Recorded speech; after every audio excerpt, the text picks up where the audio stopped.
Justice ना हो। आप कैसे देखते हैं कि आपके ऊपर हमला होता है, उन हमलावरों के तो अब से मिलने इससे जाते एक हैं? बात साफ जाहिर हो गई ना कि एक तो ये कि वो बीजेपी गवर्नमेंट के मंत्री हैं हाँ।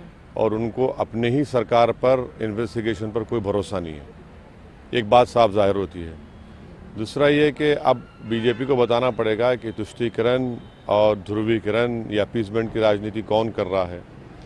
तीसरी बात यह है कि बीजेपी जो कहती है उत्तर प्रदेश से हमने क्राइम को और माफिया का खात्मा कर दिया, तो आप जाकर उन लोगों से मिलते हैं जो हम पर गोलियां चलाई हैं, तो फिर आप ही तो अपीसमेंट कर रहे हैं और आप कौन सा लॉ एंड ऑर्डर की बात कर रहे हैं वहाँ पर जाकर।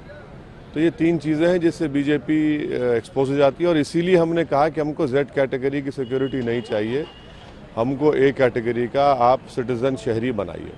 आपको लग रहा है कि कुछ किसी इसमें आपको लग रहा है इसमें है, क्योंकि एक तरफ मंत्री जाके मिलता है, दूसरी सरकार नहीं नहीं, कहती है, देखिए आप तो देखिए सुरक्षा दे- नहीं देखिए देखिए यही तो हम कह रहे हैं ना कि एक मंत्री है योगी के कैबिनेट में और उनको अपनी ही सरकार के इन्वेस्टिगेशन पर भरोसा नहीं है, तो यानी उनको अपनी सरकार पर ही भरोसा नहीं है। और दूसरा ये है कि बीजेपी जो कह रही है कि क्राइम माफिया ख़त्म कर रहे हैं, तो ये क्या है फिर आपका? क्या आप लगता है एक वर्ग का एक अपीसमेंट की भी कोशिश हम कह सकते हैं? ये बीजेपी को बताना पड़ेगा। इसीलिए हमने कहा कि हमको जेड कैटेगरी नहीं चाहिए, हमको ए कैटेगरी का शहरी चाहिए। एक और इशू है, बीजेपी की एमपी है साध्वी प्रज्ञा, इनका कहना ये है कि हिजाब को लेकर के इन्होंने कहा है कि बाहर हिजाब पहनने की जरूरत नहीं है, बहुत सुरक्षा अब है, देखिए हिजाब उन घरों में पहने। अब देखिए उनके ऊपर जो है मालेगांव बॉम्ब ब्लास्ट का केस चल रहा है। उन्होंने एक ऐसे देशभक्त को जिसने पाकिस्तान से आए हुए टेररिस्ट से मुकाबला करते हुए अपनी जान की अजीम कुर्बानी दी, हेमंत करकरे के बारे में उन्होंने उसका नाब शनाब उनके बारे में बोला। उन्होंने पास में गोडसे की तारीफ़ की। तो यही इनका इंट्रोडक्शन है, यही इनके बारे में तारुफ बोलते हैं ना, वो है। इस पर से ज़्यादा कुछ नहीं कह सकता मैं। ये कहना कि घर में पहनो बाहर में पहनो, नहीं नहीं, अब ये नहीं नहीं मैंने इन्होंने जो पहले जो बयानात दिए, वक्तव्य दिए, सब आपके सामने रख रहा हूँ और ये जनता तय कर लेगी। हिजाब को अननेसरी एक आपको लग रहा है कि कुछ कंट्रोवर्सी का इशू बनाया जा रहा है। हेमंत बिस्वा का भी कहना है कि इस्लाम जो है हमको बेहतर एजुकेशन की बात करता, वो नहीं कहता है कि आप हिजाब अब देखिए, इस्लाम मुझे सीखना है तो मैं किसी इस्लामिक उलेमा से, स्कॉलर से सीखूंगा ना। मैं इन लोगों से तो इस्लाम नहीं सीखूंगा। हम इनसे ये कह रहे हैं कि आप संविधान में जो फंडामेंटल राइट्स जो दिए गए हैं भारत के हर नागरिक को, उसको आप दीजिए। और ये जो कर्नाटक में हिजाब का जो इशू खड़ा हुआ, वो बीजेपी ने उसको खड़ा किया है।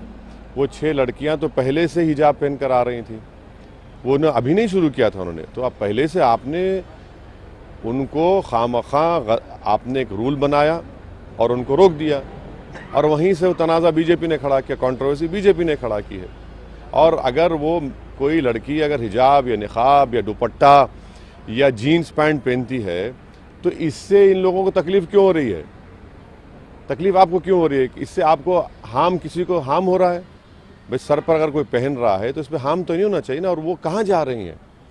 वो एक ऐसी जगह जा रहे हैं जहाँ पर शिक्षा हासिल करने के लिए जा रही हैं, ताकतवर बनने के लिए जा रही हैं।